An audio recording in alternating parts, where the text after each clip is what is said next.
kind of what the meaning of that is and talk a little bit about scheduling and structuring your day. Before doing that, though, I would like to share a little bit of my thoughts about being able to be here each week, Wednesdays at 6 p.m. Last Thanksgiving, my brother Dave and his lovely wife, Leslie, over Thanksgiving dinner, Leslie tells me, she goes, you know what, Greg, she says, you know, there is a really big need for some of the people that I counsel and some of the people that are in our church for substance abuse recovery and substance abuse information. And so, you know, I really, really like that. It really, really got my juices flowing. So I want to share a little bit about my brother David. So my brother David has been there for me several times in my life. I'm grateful for my brother David. I'm humbled for my brother David. And I really, really love my brother David. He is always, my entire life, I started using in 1977. I started by smoking a joint, and it kind of took off from there. But whenever I got addicted, my brother David has always had, he's always loved me, but he's always had really, really appropriate boundaries with me. I guess you could say that my life really started to unravel when I started having legal problems. And in particular, in 1983, 1984, I ended up going to Nevada State Prison, finishing up a 5-year bit in the Nevada State Prison. And at that time, my brother Dave reached out to me and made it possible. He paid my entry fee into a drug and alcohol program. Actually, 1987, he paid my entry fee into a drug and alcohol program that I actually started working at as an intern 12 years later. Go figure. So anyways, he did that for me. He paid the entry fee for me. I went to the program, stayed there for 6 months, stayed clean probably for another 6 months after getting out of there. And before long, I relapsed again. No changes of friends, no changes in my behavior. And so I talked about relapse prevention last week, guys. And relapse does not have to necessarily be a part of your program, but for 50 to 60% of the folks that go into recovery and they try to be clean and sober, 50 to 60% do end up having a relapse. After that, fast forward 10 more years. It's really funny that it was 10 more years later. Now we go to 1997. My addiction continued in late 80s. In 1991, I was on the streets of Las Vegas, a heroin addict, went to the hospital. 2 months I was in the hospital with pneumonia. And during that time, I had no life. If I left the hospital, I was basically going to be left for dead. I would have went back out and I would have started using again, no doubt. And so anyways, my mom orchestrated a thing behind the scenes and was going to fly me back home to California where my family, my sister, and brothers and parents were, so I could try to, get my life together. But it was that time again, 10 years later, that the hospital shuttled me to the airport, McCarran Airport in Las Vegas. And when I arrived there at the airport in McCarran Airport in Las Vegas, my brother David was there to meet me outside of the cab. And little did I know that he was going to be there. And he personally wheeled me through the airport and onto the plane. And at that time, I really didn't know how serious of trouble I was in. Even weighing 124 pounds still didn't really register to me totally. And, now looking back to that time in 97, I would say I was probably 50-50 at best as far as that goes. So anyways, yeah, he did that for me. And so that's why I'm here. Excuse me. That's why I'm here. And that's why I come here each week, 6 p.m. David has given me a platform that I would be able to share. So hopefully you can get something out of this. Okay, what is meant by living one day at a time? It means to focus on the present moment and not to worry about the past or not to fear the future. So you're making a commitment to live one day at a time. And so there are things that go along with that commitment. You don't just say, I want to live one day at a time and just, not use drugs or alcohol. Some people call that a dry drunk. So there's commitments that you have to make when you're living your life one day at a time, that you need to take, be proactive in changing, because recovery is about changing me one day at a time. That's what recovery is, changing me one day at a time. So keeping a positive attitude, taking on a problem, one problem at a time, being good to others, to work on my mental and physical health daily. One that I really like, and I do it to this day, and I don't share it because I don't do it to share it, but I'm going to share it anyways because of the value that it has to me and the way that it makes my heart feel when I start off each day. Do one random act of kindness each day for somebody that you don't know, whether it's picking up their coffee, paying for the coffee at 7-Eleven, if it's helping an old lady across the street, putting gas in somebody's car, older lady's car, anything. Use your imagination, and it's just a selfless act is what it is. Do a selfless act. Also, so anyways, besides that, you have to live and follow a daily structured plan, something that is grounded in recovery with different tasks, different activities that you would do as far as composing your day. So this is what I'm asking. I will make available, I'll talk to my brother, I'll make available on the site here within a couple of days. I'll make sure that it's available. It's a daily hourly schedule.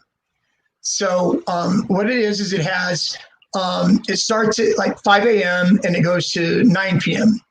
and it's segmented in hours. You can pull one of these up off the computer yourself and end up filling it in. So what I do is the night before, day before, whenever it is, I'll sit down at night and I will structure out hour by hour what I want my day to look like. So I could stay on task, so I could have structure, especially for those in recovery, especially early in recovery.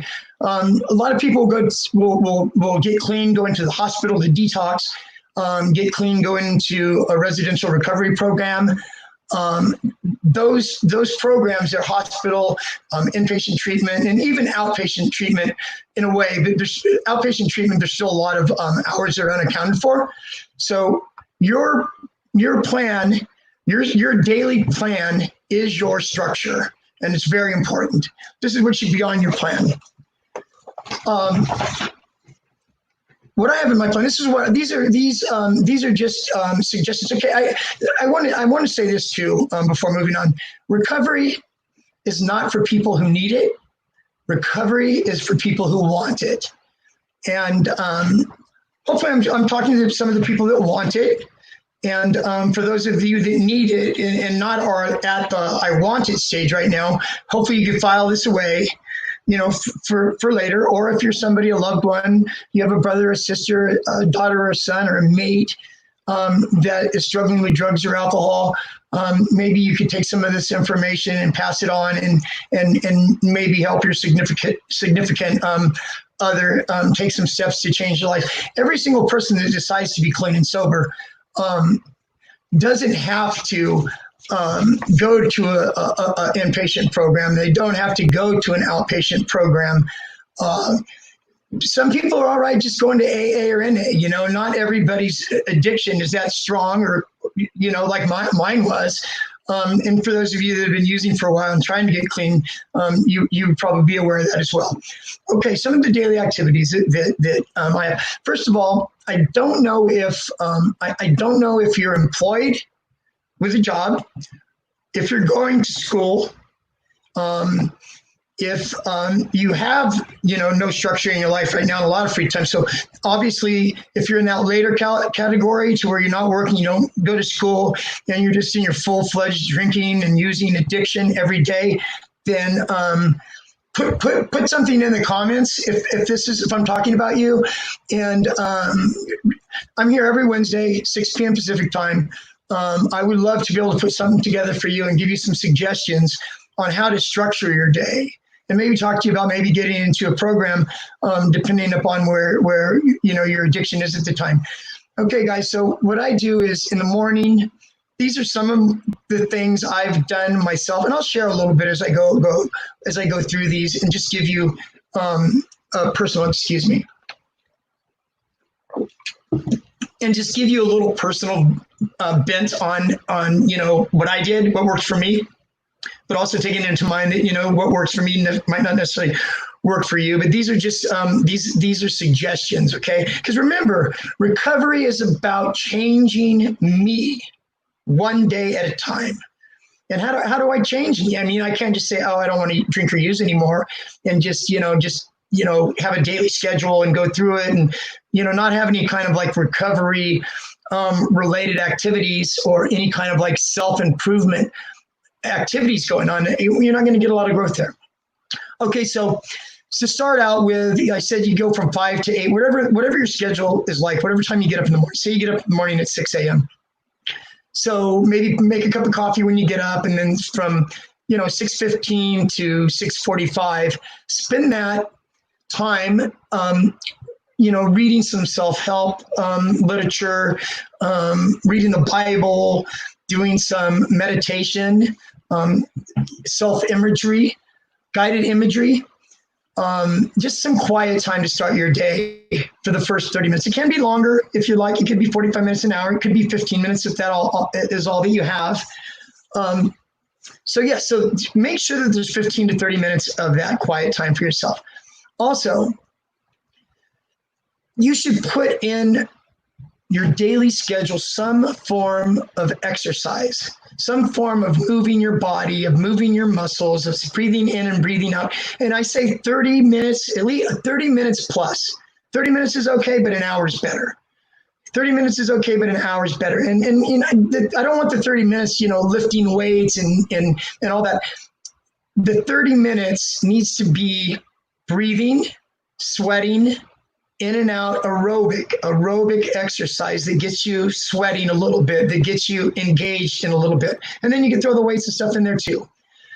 Okay, also, I would recommend that you put in 30 minutes plus. Hour would be better, 45 minutes would be better, but 30 minutes plus of reading.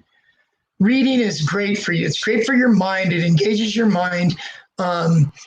Self-help stuff, AA stuff, spiritual stuff, Bible verses, whatever it is that you like to read, whatever it is that feeds you, whatever it is that you want to learn, read 30 plus minutes. I kill two birds with one stone a lot of the time in the past, where, I was training for a marathon. So I was actually on the elliptical or the treadmill 60 to 90 minutes. And I did a lot of my reading. on the treadmill. So anyways, there's that. So also, this is number one right here in your daily schedule. Even if you're employed and you're working 8 hours a day or going to school, you need to make time every day for one 12-step meeting. It could either be AA or it could be NA. AA is an hour, NA is an hour and a half. It reminds you who you are. It reminds you of where you're at in your life and your purpose, that I am a man or a woman in my recovery right now. And it's an integral part of this structured daily program for you. Along with it, immediately get a sponsor. I've worked in the field for 20 years, and I've had, there's been a requirement of people, in my group that they get a sponsor. And just talking to people in life that are in recovery that need to get a sponsor, you wouldn't believe 3, 4, 6 weeks on, I haven't found the person I like yet. I haven't found the right person yet that I really connect with. Listen, the very first thing that you need to do when you start going to meetings is you need to raise your hand. You need to tell them your name, how much clean time you have. And it's been highly recommended that I get a sponsor. You've heard the term temporary sponsor. It could be a temporary sponsor in the beginning, but get a sponsor. You need a sponsor, somebody to, that will walk beside you, somebody that will, help you and give you suggestions for all these feelings and emotions that start to come up for you when you're a week clean, 10 days clean. All these feelings and emotions are coming up now that we're stuffed down and we're frozen and medicated by whatever your drug of choice was. And when we stop using or drinking, we start feeling those feelings again, and it's okay to feel those feelings again, but you need somebody by your side. To get the immediate sponsor is a huge insurance policy, guys. So I highly recommend that. Along with the sponsor, I've had several talks already, if you've followed any of my Wednesday 6 p.m. shares, about 12-step programs and about the meaning of different facets of it and what are they for and what is a sponsor for. A good sponsor, what I would recommend to look for right away, like I'm telling you now, don't say I haven't seen the right sponsor in 4 or 5 weeks and that's why I haven't got one yet. Get one. So you listen to somebody talk and you see that you hear what they say. You hear that they've got several years in recovery, and they know a lot of people in the fellowship. People come up and talk to them after the meetings and all that. So you get a sponsor. What a sponsor is going to do now, guys, is sponsor is going to put you under his wing. He's going to introduce you around to all the people that he knows and other people in the meetings. He will go to a meeting or two with you a week. And so with the introducing you around and getting involved with AA and NA, probably for me, one of the biggest things, maybe the most important things with AA and NA is getting connected and getting to meet other people. And it's not uncommon at all to have a 6 p.m. meeting at night or 7:30 meeting at night, AA meeting. And so 8:30, you guys, the meeting's over, did the Serenity Prayer, the meeting's over, and people stay around and talk, or they disperse their own different ways. So a lot of times folks will go out and they'll go and have dessert, they'll go have coffee in the morning, whatever time of the day it is, have lunch. And so get hooked up with that. Have your sponsor bring you along with that. You got 5 or 6 people there at one table. One person works at Starbucks, the other person's a lawyer, this other person owns his own class company, and this other person over here is homeless with the week clean. And so what you do when you get there and you're fellowshipping with these folks is you can pick their brain. Ask the guy that's got 9 years clean. Ask him, what was it like for you, the first week or two? Did you sleep much? What helped you go to sleep eventually? Is there something that you can suggest that will help me so I'm able to go to sleep, not only sleeping 2 or 3 hours a day? What was it like for you with the God concept? Came to believe that a power greater than ourselves could restore us to sanity. A lot of people get jammed up on this God part of 12-step program. And let me tell you, there are several different programs now. One of them, it used to be called Refuge Recovery. It's called Recovery Dharma, which has a Buddhist bent to it. We also have what's called Life Ring Recovery, which is a secular program that doesn't have the God thing in it. So there's alternatives and stuff to that, folks.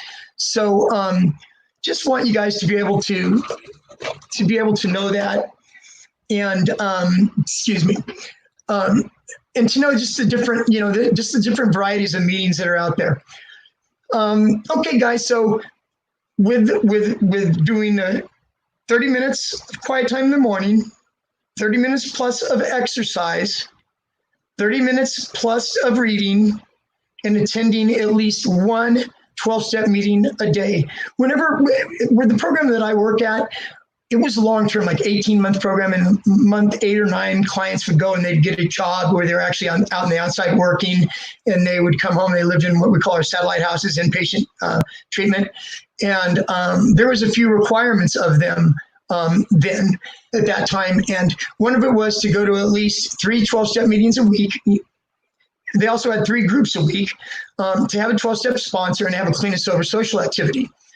It wasn't uncommon for clients to finish out their program and move to what we call into aftercare, where they've completed the whole entire program. And part of their discharge plan, their aftercare plan, was to do 90 and 90. These are people that got 18 months clean, by the way. So if you don't know the concept of 90 and 90, 90 and 90 it means I'm going to do 90 meetings in 90 days, because they have identified that as being really, really crucial and important to their ongoing recovery. So that is my take tonight on scheduling and one day at a time. I hope this was helpful for you. I'll make sure that I have my brother put up on the recovery link the daily, hourly schedule that I talked about. And in the meantime, go on the computer, print one out, and try it out and see how it goes. Okay, thanks for listening. I will see you guys here next Wednesday, 6 p.m. Pacific time. Thank you.